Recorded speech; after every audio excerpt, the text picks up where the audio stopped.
Are you an empath or a sympath? So, for those of you familiar with the gene keys, particularly the 13th gene key, you will know that there is a difference of these two words. I mean, of course, we all know that there is definition differences, but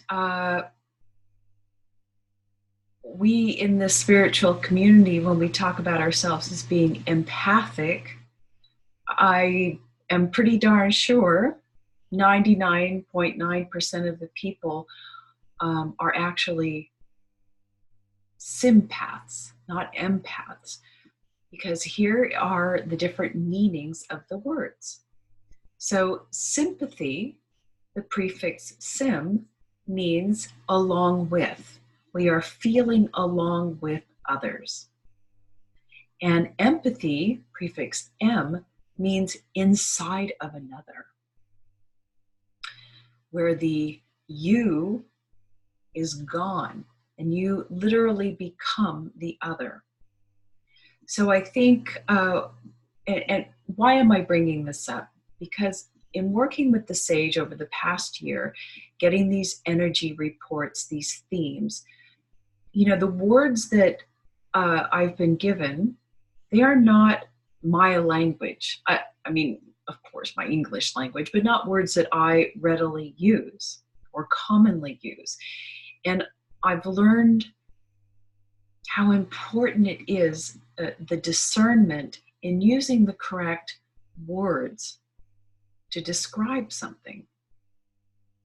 Because when we mix the words up, it causes some turbulence, okay?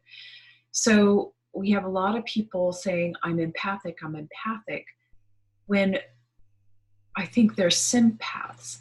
So when you're feeling along with somebody, feeling sympathy with, you know that you're having a sympathetic response when you literally have the same feeling coming up inside of you. So I know that when I'm feeling along with somebody, I will start to cry and I can feel it here, or I feel their anger or agitation. There's some reaction in my field, okay? That's a sympathetic response. I am being sympathic, not empathic. Now, empathy happens to be my vocation, or my core, which turns into like your natural talent, what you're really good at. So I've kind of had this talent without knowing this my whole life. Even if it's at the beginner level, I've been able to be empathic with others. And an example of this empathy, becoming the other person, happened spontaneously several times. And I know this has happened to you. I'm just giving you an example of what being an empath or being inside it, what this really means. And this happened several times with people in my life. Say you've had drama, karma with them, and there's some things, you're holding on to. And then suddenly something comes to you and you have an understanding, a complete understanding of who and why and everything, why they did what they did. And suddenly there's I understand. Now, this isn't completely an empathetic thing, but you suddenly have total compassion. There's no need for forgiveness, and everything's gone. Somehow you entered into that person, became them, and understood them. That is like the beginning level of empathy, being an empath, being able to, and these things happen spontaneously to people. You were probably open, you were in a contemplative state, and suddenly you were in the empty space, you, the ego, was gone, and the information of the other person was able to enter into you, and you understood, and compassion and all the healing came about, right? So that's the difference between sympathy and empathy. I think we have a lot of empaths that are walking around, and we're actually sympaths. Now,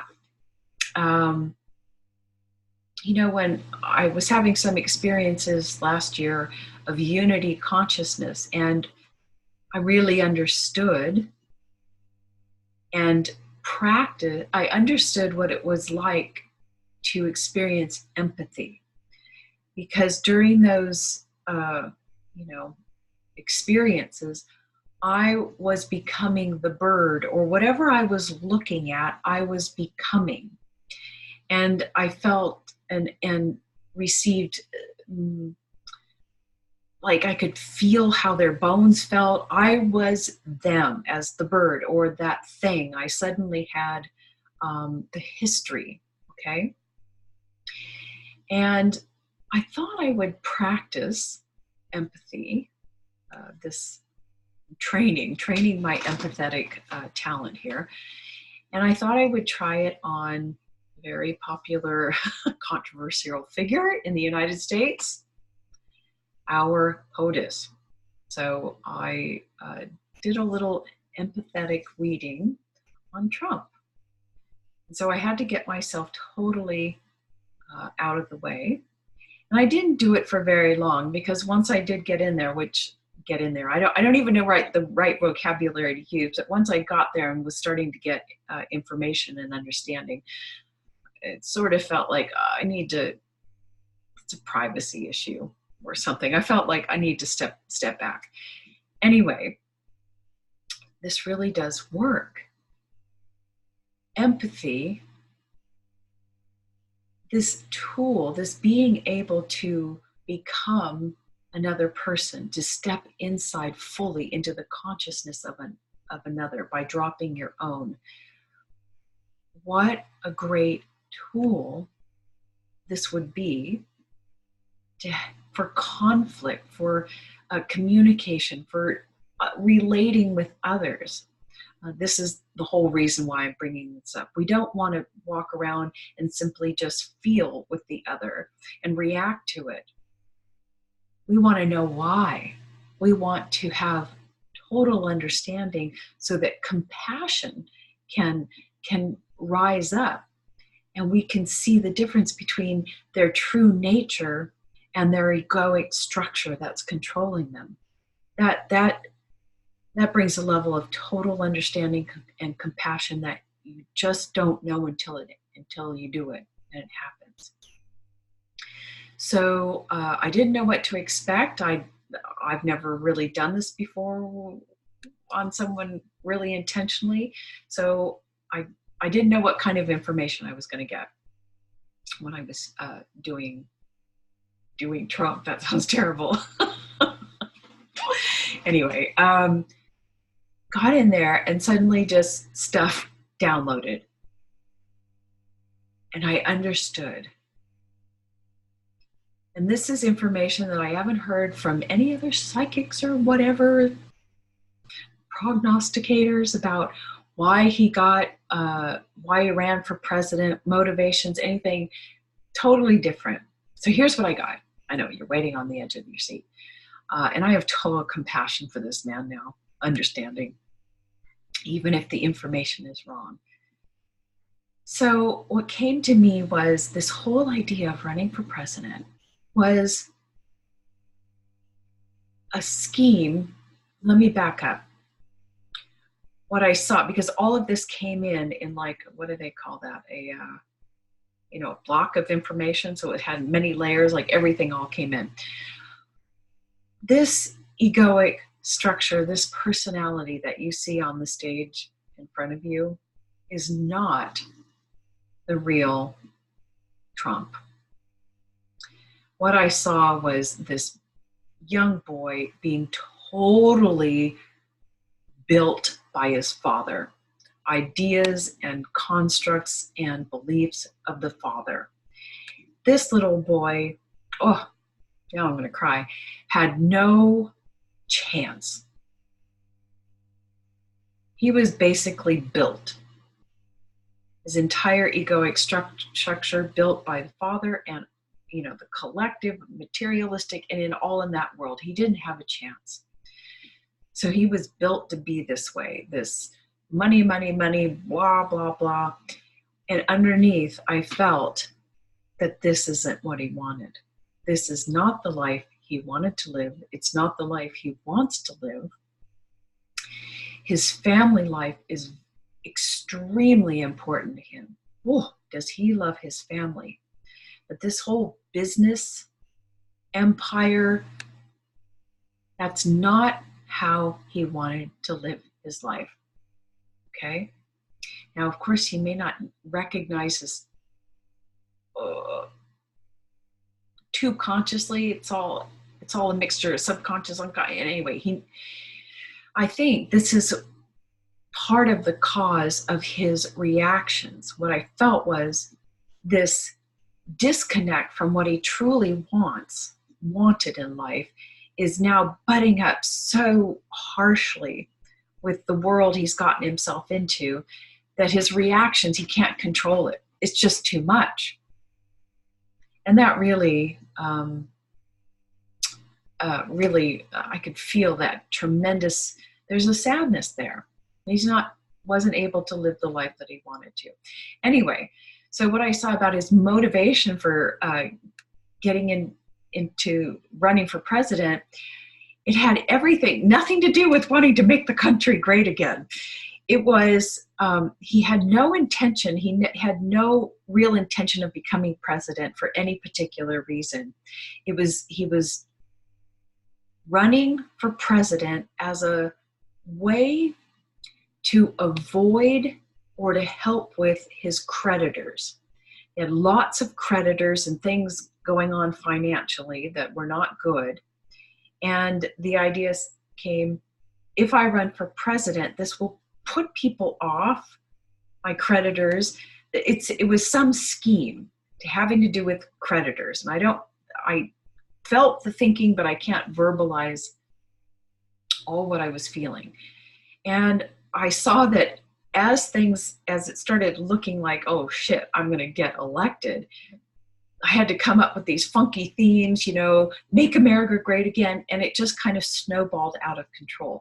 But the reason for him getting in was to kind of avoid creditors, or to find some way, if I'm president or running for president, we have money coming in, I can make deals and more deals and pay off creditors, all that sort of stuff. So that was his motivation for getting, it makes total sense to me. And I really feel sorry for the guy. I don't think this is what he really wanted. He didn't sign up for this. He didn't sign up for this life. Obviously he did, but wow. His father had a huge detrimental influence on his life, and he wanted something else. He really has a deep affection for family and family life, and this whole business, it's just turned him into kind of a lunatic. I say that in a kind way. What else did I feel? A lot of psychics were feeling in the last couple months something to do with his heart. And boy, when I was inside him, I don't know how to explain it. I totally felt it. But what I felt was, it's not his heart, but digestion. That there's clogging and backing up, or something that makes the esophagus tight. Something to do with digestion that was creating pressure here. I could certainly feel that. So I guess maybe it could cause heart problems, but I totally felt that it had to do more with digestion, a lot of backing up there.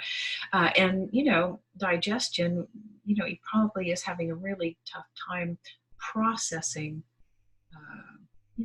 what he's gotten himself into. So let's give the guy a break. And if you listen to the January energy report, this really goes to how we need to see people really get to their true nature rather than demonizing what's going on in their ego, because we'll have a whole different understanding, and we won't be shooting poison arrows, demonizing them, calling them names, saying, "Oh, that's just the way he is. He's just a reactive person." There's a reason, and we need to learn to be tap into our empathetic abilities and step inside that person and see what's really going on. Can resolve a lot of conflict. So there you go. Sympathy versus empathy. Are you an empath or a sympath? Okay. Till next time.